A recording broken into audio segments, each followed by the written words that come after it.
সবাইকে স্বাগত দীপ্ত সন্ধ্যার সংবাদে। সাথে রয়েছে দোলা ডলোরেস। শুরুতেই জানাবো সংবাদ শিরোনাম। শাপলা চত্বর হত্যাকাণ্ড মামলার খসড়া তদন্ত প্রতিবেদন জমা, প্রধান আসামি শেখ হাসিনা। যুক্তরাষ্ট্রের বিরুদ্ধে প্রতিশ্রুতি লঙ্ঘনের অভিযোগ, সমঝোতায় না থাকার ঘোষণা ইরানের। বিশ্বকাপের ফাইনাল ম্যাচে আজ মুখোমুখি হবে আর্জেন্টিনা স্পেন, খেলা শুরু রাত 1টায়।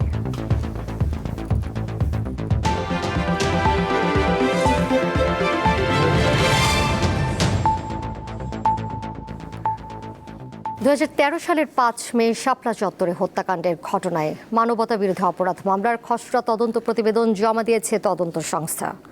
রবিবার আন্তর্জাতিক অপরাধ ট্রাইব্যুনালের প্রসিকিউশনে প্রতিবেদন জমা দেওয়া হয়।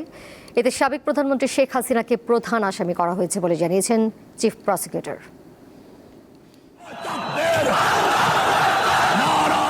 রাজধানীর মতিঝিলের শাপলা চত্বরে 2013 সালের 5 মে 13 দফা দাবিতে সমাবেশ করে হেফাজতে ইসলাম। দিনভর উত্তেজনা ও সংঘর্ষের পর দলটির নেতাকর্মীরা সমাবেশ স্থল ছেড়ে যেতে অস্বীকৃতি জানায়। এমন প্রেক্ষাপটে রাতে অভিযান পরিচালনা করে তাদেরকে সরিয়ে দেয় আইন শৃঙ্খলা বাহিনীর সদস্যরা। এতে বেশ কয়েকজন নিহত এবং আহত হন অনেকে।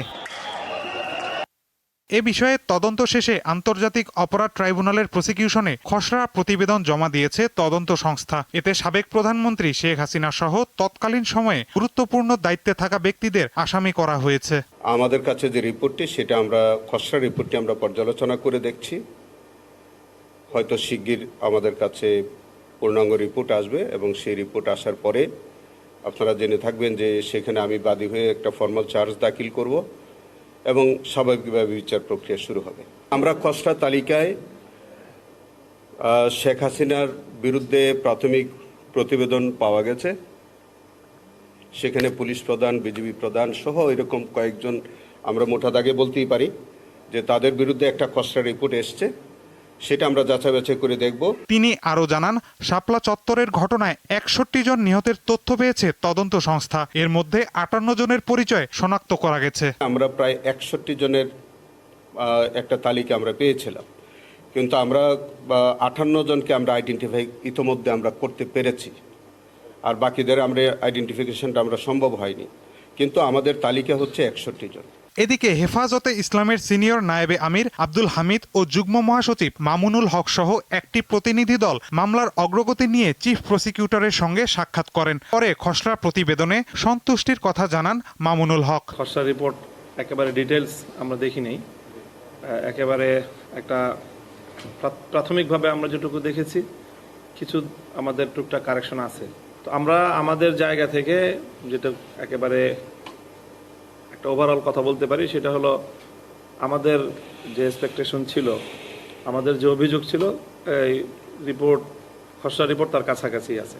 খসড়া প্রতিবেদন পর্যালোচনার পর আগামী 21 জুলাই আন্তর্জাতিক অপরাধ ট্রাইব্যুনালে মামলার তদন্ত প্রতিবেদন দাখিল করবে প্রসিকিউশন। মাহিদুর রহমান, দীপ্ত সংবাদ, ঢাকা। জুলাই সনদ বাস্তবায়ন নিয়ে বিতর্কের অবসান হওয়া উচিত বলে মন্তব্য করেছেন স্থানীয় সরকার মন্ত্রী মির্জা ফখরুল ইসলাম আলমগীর। সকালে রাজধানীর ইঞ্জিনিয়ার্স ইনস্টিটিউশন মিলনায়তনে ন্যাশনাল এডিটর্স কাউন্সিলের আয়োজনে জুলাই শহীদ সাংবাদিক সম্মাননা অনুষ্ঠানে তিনি এই কথা বলেন। তিনি আরও বলেন, জুলাই সনদ নিয়ে বিভ্রান্তি ছড়ানোর চেষ্টা করা হচ্ছে। বিরোধী দলকে সংবিধান সংশোধন কমিটিতে আসার আহ্বান জানিয়ে মির্জা ফখরুল বলেন, জুলাই আন্দোলন নতুন রাষ্ট্র গঠনের সুযোগ সৃষ্টি করেছে।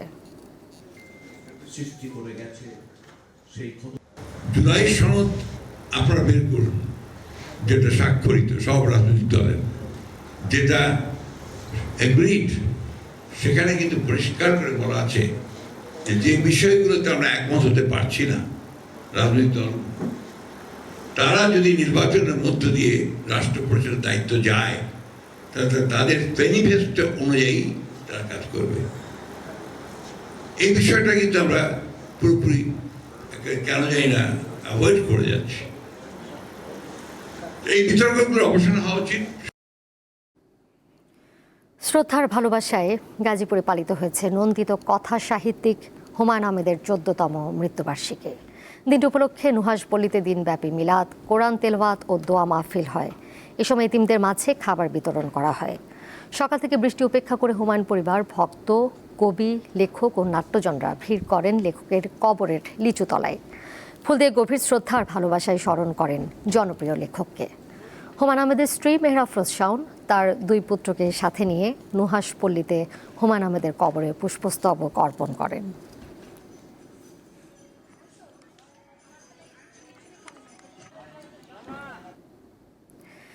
বদলাতে শুরু করেছে রংপুরের কিশোর আলামিনের জীবন।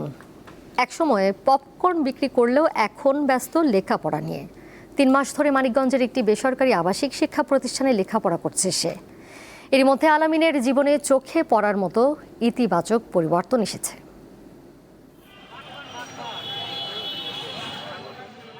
একসময় রংপুরের ব্যস্ত শহরে এভাবে পপকর্ন হাতে দেখা যেত আলামিনকে। তখন তার আয়ে চলতো নানা নানির সংসার।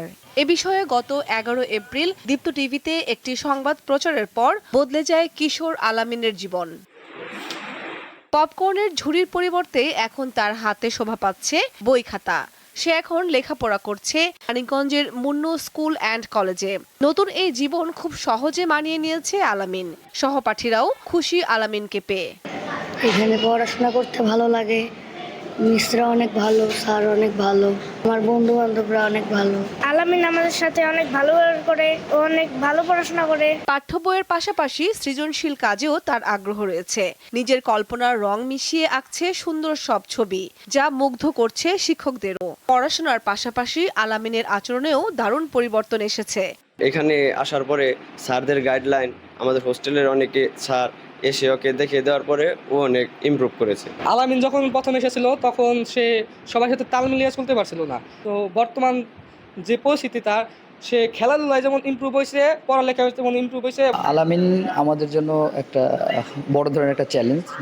আলামিন যথেষ্ট পরিমাণ মেধাবী এবং আমরা আশাবাদী তার পেছনে সময় দিলে আমরা আমাদের সফলতা নিশ্চিত করতে পারবো। খেলাধুলাতেও আলামিনের ভালো আগ্রহ রয়েছে এবং সে ইতোমধ্যে সবার নজর কেড়েছে বলে জানান শিক্ষকরা। ওর ডেভেলপটা হচ্ছে আস্তে আস্তে, এবং কিছুদিন আগে যে আমাদের মার্কস অলরাউন্ডার একটা প্রতিযোগিতা হয়েছিল, আলামিন সেখানে অংশগ্রহণ করেছে এবং একটা সার্টিফিকেটও অর্জন করেছে। ও আগের চেয়ে অনেক ডেভেলপ হচ্ছে, ওর চাল চলন, কথাবার্তা। আর ও যে এই হোস্টেলে থাকে, ওর যে রুমমেটরা আছে তারাও ওর প্রতি খুবই আন্তরিক। আলামিনের উচ্চ মাধ্যমিক পর্যন্ত পড়াশোনা এবং থাকা খাওয়ার দায়িত্ব নিয়েছে Munnu international school and college.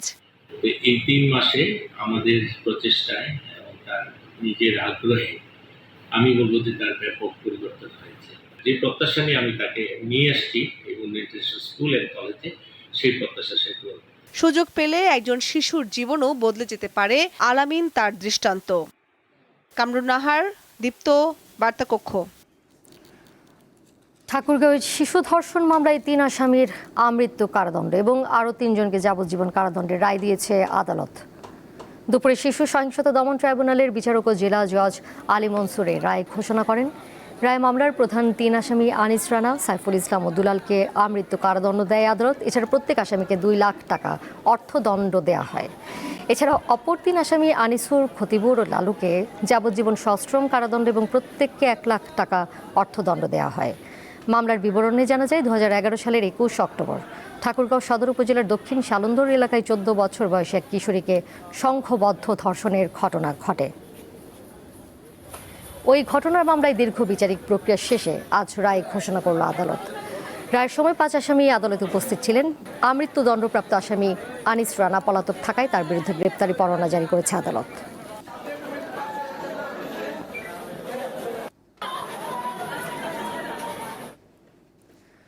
Chittagong নগরীর চকবাজার এলাকায় গত 13 জুলাই দিনে দুপুরে ইন্টারনেট সেবাদানকারী প্রতিষ্ঠানে চাঁদার দাবিতে হামলার ঘটনায় 9 জনকে গ্রেপ্তার করেছে র্যাব।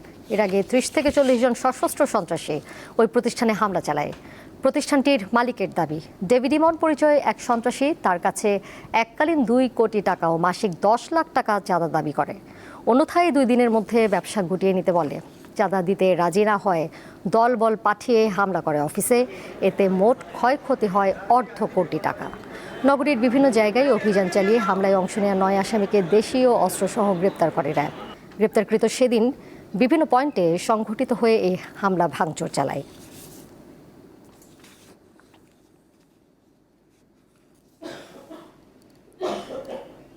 রাজধানীর হজরত শাহজালাল আন্তর্জাতিক বিমানবন্দরের কার্গো ভিলেজ থেকে 16 কেজি স্বর্ণের বার জব্দ করা হয়েছে। রবিবার পরিচালিত অভিযানে ফলের ক্যারেটের ভেতর বিশেষ কৌশলে লুকিয়ে রাখা স্বর্ণের বার উদ্ধার করে প্রতিরক্ষা গোয়েন্দা পরিদপ্তর, ডিজিএফআই ও ঢাকা কাস্টমস। প্রাথমিকভাবে ধারণা করা হচ্ছে চোরাচালান চক্র বিদেশ থেকে আনা ফলের চালানের আড়ালে স্বর্ণ পাচারের চেষ্টা করছিল। প্রাথমিকভাবে জব্দ করা স্বর্ণের মোট ওজন 16 কেজি বলে জানানো হয়েছে। চোরাচালানকারীরা নজরে এড়াতে ফলের চালান ব্যবহার করে স্বর্ণ পাচারের চেষ্টা করেছিল বলে দাবি কাস্টমস সূত্রের। তদন্ত শেষে জড়িতদের বিরুদ্ধে প্রয়োজনীয় ব্যবস্থা নেওয়া হবে বলে জানিয়েছে সংশ্লিষ্ট কর্তৃপক্ষ।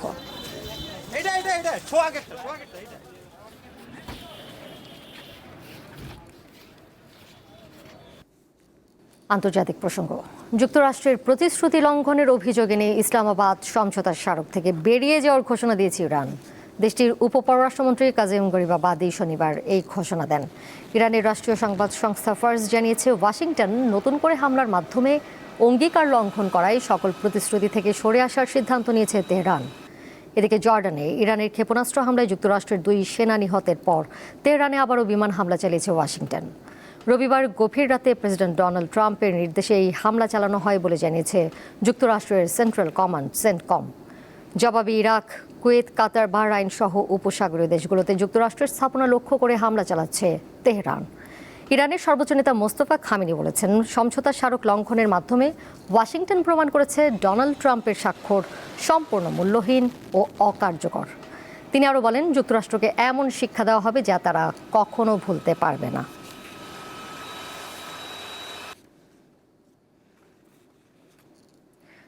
ফিলিস্তিনের অবরুদ্ধ গাজায় হত্যাযজ্ঞ অব্যাহত রেখেছে ইসরায়েলি বাহিনী। শনিবার হত্যা করা হয়েছে 11 জনকে, এর মধ্যে এক পরিবারের 5 সদস্য রয়েছে। উত্তর পশ্চিম গাজা শহরের একটি অ্যাপার্টমেন্টে ইসরায়েলি বাহিনী বিমান হামলা চালালে 3 শিশু ও বাবা মা নিহত হন। পরিবারটির একটি শিশু বাইরে থাকায় সে বেঁচে যায়। এছাড়া অন্যান্য স্থানে হামলায় আরও 6 জন নিহত হয়েছে। গাজার স্বাস্থ্য মন্ত্রণালয়ের তথ্য অনুযায়ী গত বছরের অক্টোবরে গাজায় যুদ্ধবিরতি কার্যকর হওয়ার পর থেকে ইসরায়েলি বাহিনীর হামলায় অন্তত 1150 জন ফিলিস্তিনি নিহত হয়েছেন। এদিকে উত্তর গাজা ও পশ্চিম তীরে নতুন করে বসতি স্থাপনের ঘোষণা দিয়েছে ইসরায়েল। এরই মধ্যে প্রয়োজনীয় অর্থও বরাদ্দ দেওয়া হয়েছে।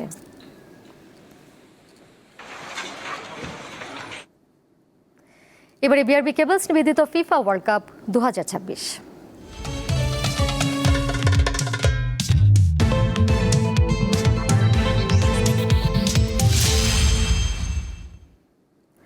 লিওনেল মেসির দ্বিতীয় নাকি লামিন ইয়ামালের প্রথম? আর্জেন্টিনা ও স্পেনের এই লড়াই দেখার অপেক্ষায় বিশ্বের কোটি কোটি ফুটবল ভক্ত। ফাইনাল ম্যাচের জন্য প্রস্তুত নিউ ইয়র্কের সবুজ গালিচা। খেলা শুরু হবে বাংলাদেশ সময় আজ রাত 1টায়। বর্ণাঢ্য ফুটবল ক্যারিয়ারে লিওনেল মেসি পাননি এমন কিছুই নেই। ব্যক্তিগত ও দলগত অর্জনে এই মহাতারকা অনেককেই ছাড়িয়ে গেছেন। 2022 সালে তার হাত ধরে উঠে বিশ্বকাপের ট্রফি। 4 বছর পর আবারও সেই মহেন্দ্রক্ষণের কাছাকাছি এই আর্জেন্টাইন তারকা। 39 বছর বয়সে তাকে হাতছানি দিচ্ছে বিশ্বকাপের আরেকটি মুকুট। এরই মধ্যে আর্জেন্টিনার লড়াকু ফুটবল দেখেছে পুরো বিশ্ব। মেসির নেতৃত্বে প্রত্যাবর্তনের একের পর এক গল্প লিখে শিরোপার একেবারে কাছাকাছি এসে গেছে আর্জেন্টিনা। তাদের সামনে এখন শুধু লামিনে ইয়ামালের স্পেন। মহাতারকার হাতে আরও একটি ট্রফি এনে দিতে প্রস্তুত লিওনেল স্কালোনির শিষ্যরা, যারা শেষ মুহূর্ত পর্যন্ত লড়াই করে আর্জেন্টিনার জন্য। প্রতিটি ম্যাচে এর প্রমাণ রেখেছেন পারাদেস, ডিপল, এনজো, লাউতারো ও আলভারেজরা। তবে ফাইনাল ম্যাচটি যে সহজ হবে না সেটি মনে করিয়ে দিলেন লিওনেল স্কালোনি। এদিকে অভিজ্ঞ আর তারুণ্যের মিশেলে দুর্দান্ত দল স্পেন। তাদের আছে পেদ্রি, ওলমো ও ইয়ামালের মতো তরুণ তুর্কি। বিশ্বকাপে মাত্র একবার শিরোপা জিতেছে স্পেন। জাভি ইনিয়েস্তার হাত ধরে 2010 সালে এসেছিল সেই ট্রফি। 16 বছর পর আরও একটি ফাইনালে স্প্যানিশরা। সংবাদ সম্মেলনে প্রতিপক্ষ আর্জেন্টিনাকে নিয়ে কথা বলেছেন স্পেনের কোচ লুই দে লা ফুয়েন্তে। শুধু লিওনেল মেসি নয়, পুরো দলকে ঘিরেই পরিকল্পনা সাজিয়েছেন তিনি। নিউ ইয়র্কের নিউ জার্সি স্টেডিয়ামে বাংলাদেশ সময় আজ রাত 1টায় হবে বিশ্ব ফুটবলের এই ফাইনালের মহারণ। পারভেজ খোকন, দীপ্ত স্পোর্টস। এদিকে ফুটবল বিশ্বকাপ ফাইনালের উত্তাপ ছড়িয়ে পড়েছে দেশ জুড়ে। ম্যাচ ঘিরে চলছে নানা আয়োজন। ফুটবল প্রেমীদের মাঝে উৎসবের আমেজ বিরাজ করছে। এরই অংশ হিসেবে নেত্রকোনার দুর্গাপুরে আর্জেন্টিনার সমর্থকরা তাদের প্রিয় দলের সাফল্য উদযাপন করতে মহিষ জবাই করে। এই উৎসবে সমর্থক ও স্থানীয়রা অংশ নেন। এছাড়া মাদারীপুরে মহিষ জবাই করে উৎসবের আয়োজন করে স্পেন। সমর্থকরা স্পেন প্রবাসীদের অর্থায়নে মাদারীপুরের শিবচর উপজেলার কাদিরপুরে এই আয়োজন করা হয়। এতে উৎসবে মেতে ওঠেন এলাকাবাসী।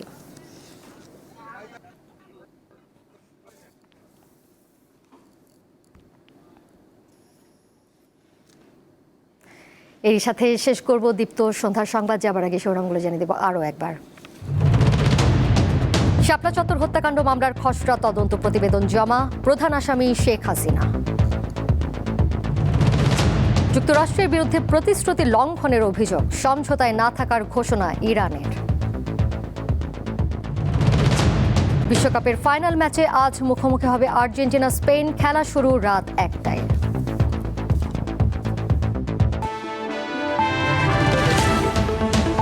এই ছিল এখনকার মতো। পরের সংবাদ দেখবেন রাত 11টায়। এছাড়াও আরও তথ্য এবং বিনোদনের নানা খবরাখবর জানতে যুক্ত থাকুন দীপ্ত ডিজিটাল প্ল্যাটফর্মে। সবাইকে ধন্যবাদ এতক্ষণ সাথে থাকার জন্য।